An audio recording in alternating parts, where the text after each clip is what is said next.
Mathematics की series में आज हम थ्योरम 6.4 करने जा रहे हैं। थ्योरम 6.4 क्या कहती है?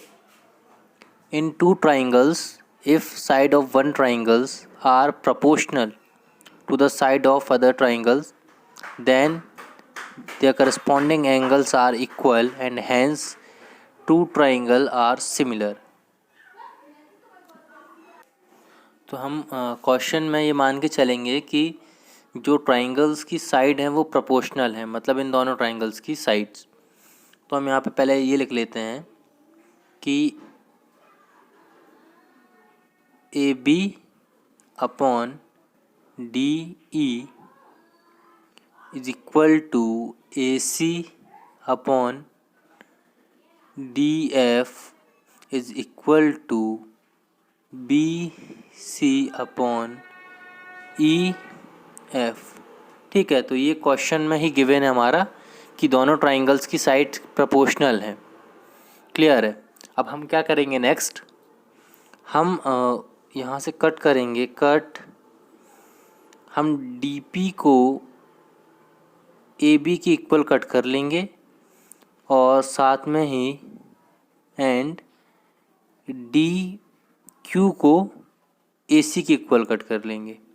ठीक है, हमने डी पी को ए बी के बराबर कट किया और डी क्यू को ए सी के बराबर हमने कट कर लिया है। उसके बाद हम क्या करेंगे, हम पी क्यू को ज्वाइन कर देंगे। तो ज्वाइन पी क्यू, हमने पी क्यू को यहाँ से ज्वाइन कर दिया। अब नेक्स्ट क्या है, हम यहाँ से दो साइड का रेशो लेते हैं।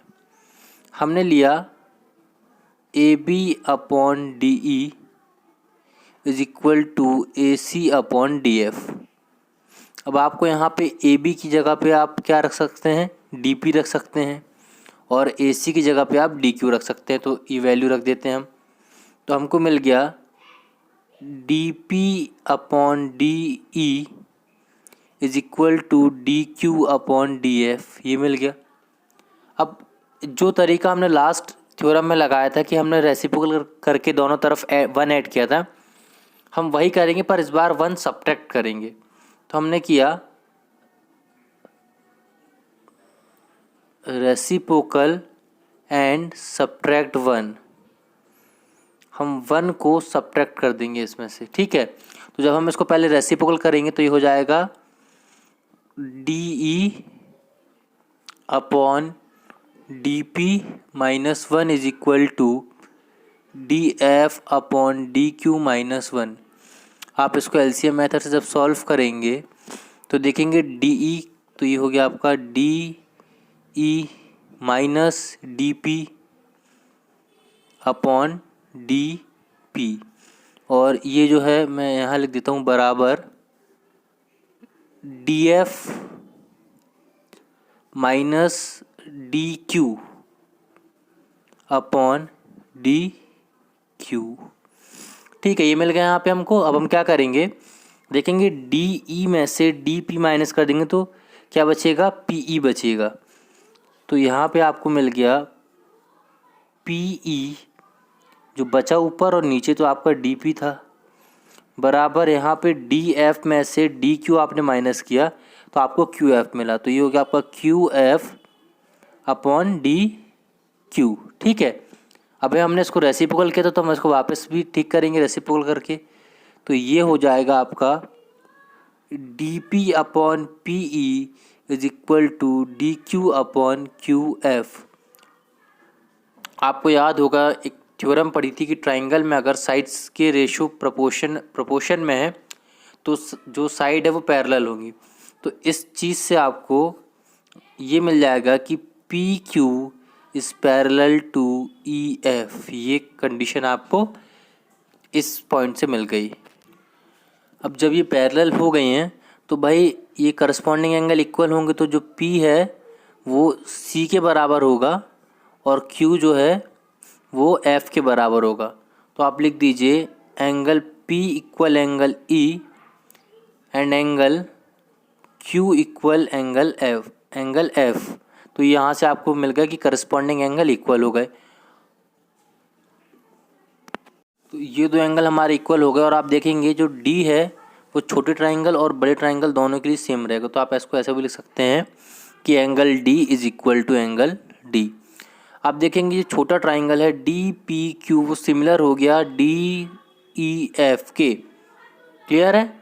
जब ये सिमिलर हो गया इसके तो आपको तो जब अगर ये सिमिलर हो गया तो आपको पता है कि सिमिलर ट्राइंगल में साइड्स प्रपोर्शन में होती हैं। जब साइड्स प्रपोर्शन में होती तो आप यहाँ से क्या लिख सकते हैं, आप लिख सकते हैं D P upon D E, D P upon D E is equal to D Q upon D F, D Q upon D F is equal to P Q, P Q upon E F. ठीक है, यहाँ से आपने ये ले लिया। और आपको याद होगा जब हमने क्वेश्चन स्टार्ट किया था तो हमने क्या किया था, हमने इस ट्राइंगल और इस ट्राइंगल की साइड्स को प्रोपोर्शन में लिया था। तो वहाँ से हमने क्या लिया था, हमने लिया था A B upon D E is equal to A C upon D F is equal to B C upon E F. ये हमने स्टार्टिंग में लिया था। ठीक है, अब हम यहाँ पे डी पी की जगह क्या रख सकते हैं, ए बी रख सकते हैं, और डी क्यू की जगह ए सी। तो इसकी जगह अगर हम ए बी रख देंगे और इसकी जगह पे ए सी, तो ये देखिए कुछ ऐसा मिलेगा। तो यहाँ से हमको मिल जाएगा D A B upon D E is equal to A C upon D F is equal to P Q upon E F. आप इसको और इसको कंपेयर करेंगे, इसको और इसको, तो आप देखेंगे पी क्यू जो है आपको बी सी के बराबर मिल जाएगा।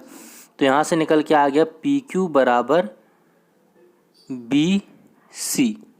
ठीक है, तो जब ये इसके बराबर हो जाएगा तो देखेंगे आपकी साइड्स इक्वल हो गई। भाई A B already D P के बराबर था, ए सी डी क्यू के बराबर था, और यहाँ से आपको मिल गया B C is equal to P Q. तो ये वाला ट्राइंगल और ये ट्राइंगल आपका छोटा वाला, ये दोनों कॉन्ग्रुएंट हो गए।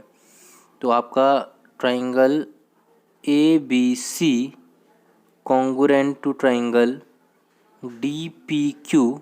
ठीक है, ये हमारे एस एस एस रूल से कॉन्ग्रुएंट हो गए। ठीक है, जब ये कॉन्ग्रुएंट हो गए तो देखिए आपको यहाँ से क्या मिलेगा, आपको मिलेगा एंगल ए जो है वो एंगल डी के बराबर मिल जाएगा, एंगल बी आपको मिलेगा एंगल पी के बराबर, और पी बराबर है ई के। तो आप डायरेक्ट लिख दिए angle B equal angle E. ठीक है, और जो एंगल सी है आपका, एंगल सी जो है वो क्यू के इक्वल मिलेगा, और क्यू किसके बराबर है, एफ के। तो आप डायरेक्ट लिख सकते हैं angle C equal angle F. तो यहाँ पे ये हमारा प्रूफ कंप्लीट हो जाता है कि if in two triangles if sides of one triangle are proportional to the sides of other triangle then their corresponding angles are equal. तो ये हमारे करस्पॉन्डिंग एंगल जो हैं वो इक्वल हो गए, and hence two triangle are similar. तो हमारा triangle A B C similar हो गया ट्राइंगल डी ई एफ के। तो यहाँ पे थ्योरम कंप्लीट हो चुकी है। और फ्रेंड्स, आप थ्योरम को आराम से देख करके समझ सकते हैं, और आपको अगर ये वीडियो यूज़फुल लगता है तो उसको लाइक शेयर एंड सब्सक्राइब ज़रूर करिए।